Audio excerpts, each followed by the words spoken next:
મહેસાણા જિલ્લાના ખેરાલુમાં ₹6.61 કરોડના ખર્ચે નિર્માણ પામશે અદ્યતન રાજ્ય પરિવહન ડેપો, ધારાસભ્ય સરદાર ચૌધરીએ કર્યું ખાતમુહૂર્ત। મહેસાણા જિલ્લાના ખેરાલુ ખાતે અદ્યતન સુવિધાઓથી સજ્જ રાજ્ય પરિવહન નિગમના નવનિર્મિત ડેપો અને કાર્યશાળાનું વિધિવત ખાતમુહૂર્ત તેમજ તકતી અનાવરણ કરવામાં આવ્યું છે। સ્થાનિક ધારાસભ્ય સરદાર ચૌધરીની અધ્યક્ષતામાં આયોજિત આ કાર્યક્રમમાં અંદાજે ₹6.61 કરોડના ખર્ચે સાકાર થનારા આ પ્રકલ્પનું શિલાન્યાસ કરવામાં આવ્યો હતો। આ નવું માળખું ખેરાલુ અને આસપાસના ગ્રામીણ વિસ્તારોની જનતા માટે પરિવહન ક્ષેત્રે એક નવી સુવિધા લાવશે, જેનાથી મુસાફરોને વધુ સુરક્ષિત અને સુવિધાસભર પ્રવાસનો અનુભવ પ્રાપ્ત થશે। રાજ્ય સરકારની માળખાગત સુધારણા યોજના અંતર્ગત ફાળવવામાં આવેલી નાણાકીય સહાયથી આ ડેપોનું નિર્માણ 1420 ચોરસ મીટર કરતાં વધુ વિસ્તારમાં કરવામાં આવશે।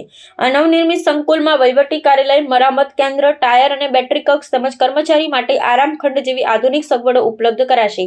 ખાસ કરીને વાહનોની તકનીકી જાળવણી માટે વિશેષ વ્યવસ્થા અને તબીબી સારવાર ખંડની જોગવાઈ પણ રાખવામાં આવી છે। આ આધુનિકીકરણથી બસ સેવાઓની કાર્યક્ષમતામાં વધારો થશે અને વાહનોની સમયસર જાળવણી સુનિશ્ચિત કરી શકાશે। આ પ્રસંગે ધારાસભ્યએ જણાવ્યું હતું કે ધરોઈ બંધને જે રીતે ઐતિહાસિક પ્રવાસન સ્થળ તરીકે વિકસાવવામાં આવી રહ્યું છે, તેને ધ્યાનમાં રાખી આ ડેપો પરથી પરિવહન સેવાઓનું પ્રમાણ વધારવામાં આવશે।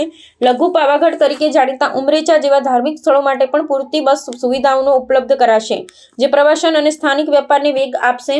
પરિવહન સેવાઓના આ સુદૃઢીકરણની ગ્રામીણ અને શહેરી વિસ્તારો વચ્ચેના આર્થિક સંપર્ક વધુ મજબૂત બનશે, જેનાથી છેવાડાના માનવીની પાયાની જરૂરિયાતો સંતોષવામાં મદદ મળશે।